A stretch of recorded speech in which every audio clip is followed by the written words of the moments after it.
Време е и за петата фигурка. За шестата фигурка. Аз имам общо 9.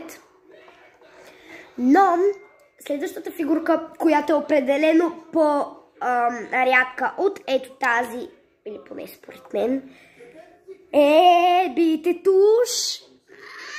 Тази фигурка според мен е много рядка и когато приятелите ми я видяха са как ти се падна тази фигурка? Дай да си я разменим. Аз викам, не абсурд.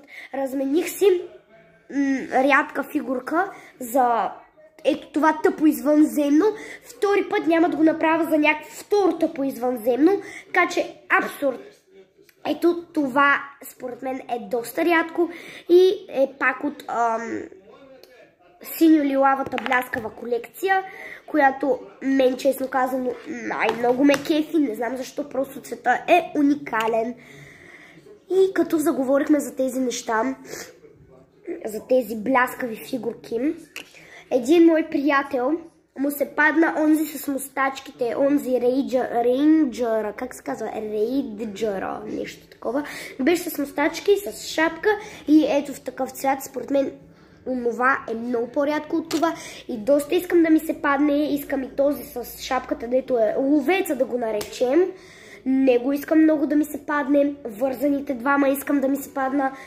Баскетболиста искам да ми се падне. Като цяло, цялата бляскава колекция искам да ми се падне. Ето тези яйца, тези фигурки, всичките тези бляскави фигурки искам да ми се паднат.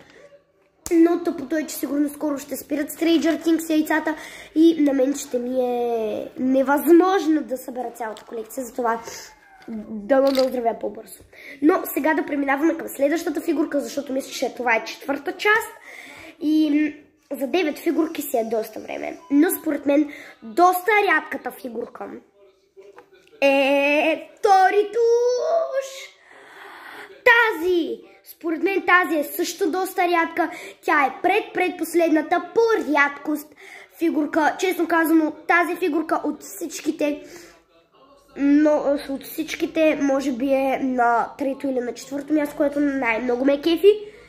Обаче, хора, вижте го. Много е готин, честно казано. Само дето е с дълга коса до раменете, ама това е една друга тема. Пак е готин. И сега в следващата част ще ви покажа коя фигурка ми спадна от първото яйце. Но сега, чао хора, и до четвърта част.